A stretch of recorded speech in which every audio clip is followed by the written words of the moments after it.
And Aaron, there's one thing I want to ask you about. I've been dying to ask you about this, right? Before I step into sales meeting for the first time with a prospect, I get nervous. And when I talk, even when I talk, right, I my voice goes very high instead of like being in a very grounded position, a very confident position. How do you overcome this like sales nervousness? Great question, Terence. I think this could apply to a lot of people. You're asking on behalf of a lot of people as well, right? Mhm. So, to me, the nervousness, we need to first understand what is nervousness, right? It's just a reaction from our body, right? So, if Mm, you understand the science of our body in biology, it's a reaction that is almost very similar to excitement, mm, right? The difference is that how you perceive it. It's the same reaction in the body, but how you interpret it after you feel that reaction will either cause you to feel that it's nervous or excitement.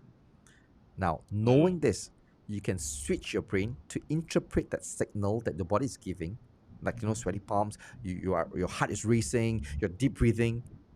You can tell yourself it's an excitement that you're excited to actually do this, mm, right? So that's one of the ways that science-based way, which is a proven way to actually overcome that very quickly, right? The second way, to overcome the nervousness is actually right have enough practice in your presentation, have enough practice in your product knowledge, have enough practice in knowing who you are and where you are right mhm, now, and know mhm, that at every single one time you are a peer to your customers. Now remember this: a lot of people will put themselves below where the customer is.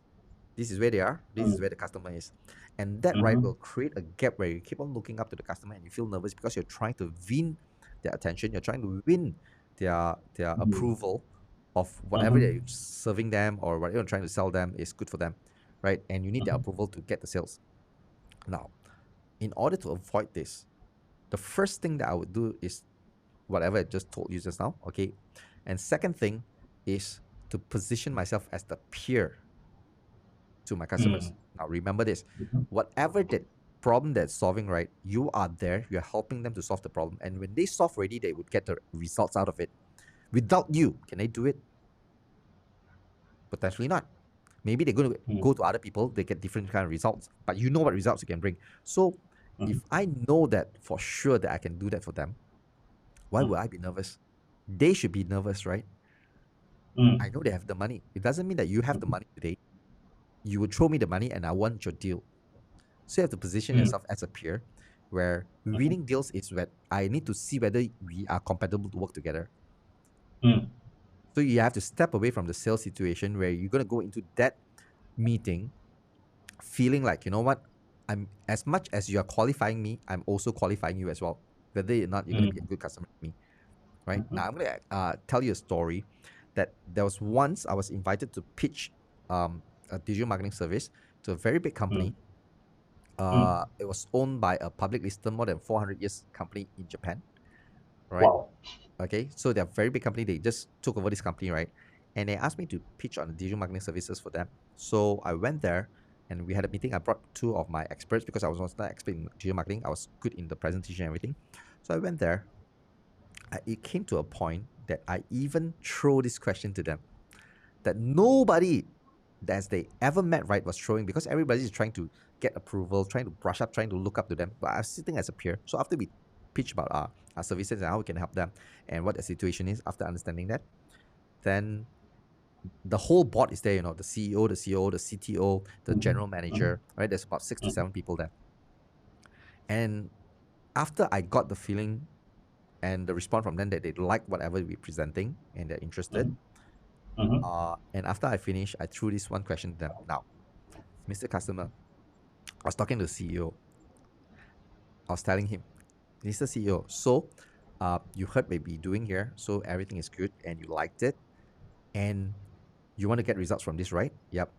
So, based on our experience, the people and the customers that work with us that gets the best result with our help are the customers who are very easy and fun. All right, mhm, very easy and fun. So, Mr. CEO, can you tell me how easy and fun are you and your team? mm. You know what he did?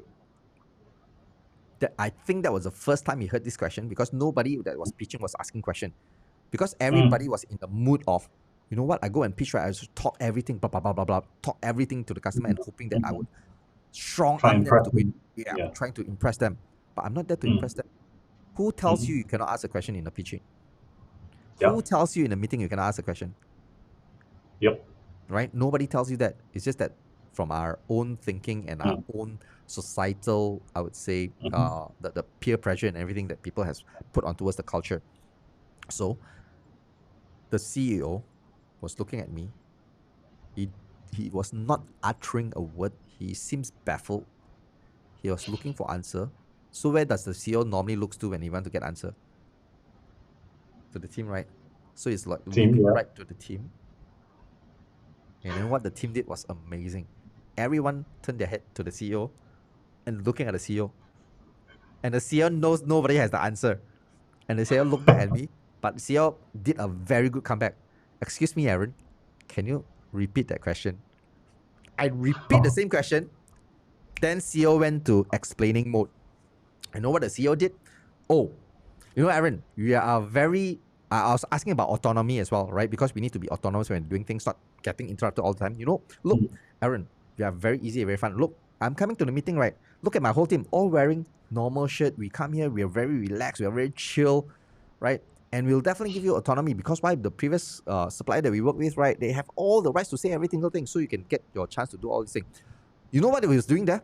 He was telling himself and telling me all the reasons why I should be working with him. Right. So he's trying to sell you now, not you He's trying to trying sell to him. sell me now You're why I flipping should be the, working with him. But he did not you're know he was flipping the doing that. script. Yep. So I flipped that button where I asked this one simple question, and he has to Mm-hmm. sell me right now. But it was very innocent, Mm. right? And Wow, that's the power of asking questions and getting to the point. that's some powerful shit. So you see, if you know you can do something like that, a lot of people feel nervous because they don't know they can do something like that. So now, if you know you have the power to do something like that, and you can break away from the norm, from whatever the Mm. people has instilled into you and say you cannot do, maybe by a teacher, by your mom, because as kids, why we feel nervous, because people keep saying, oh, you cannot do this, you cannot do that, keep instilling all these kind of ideas to us.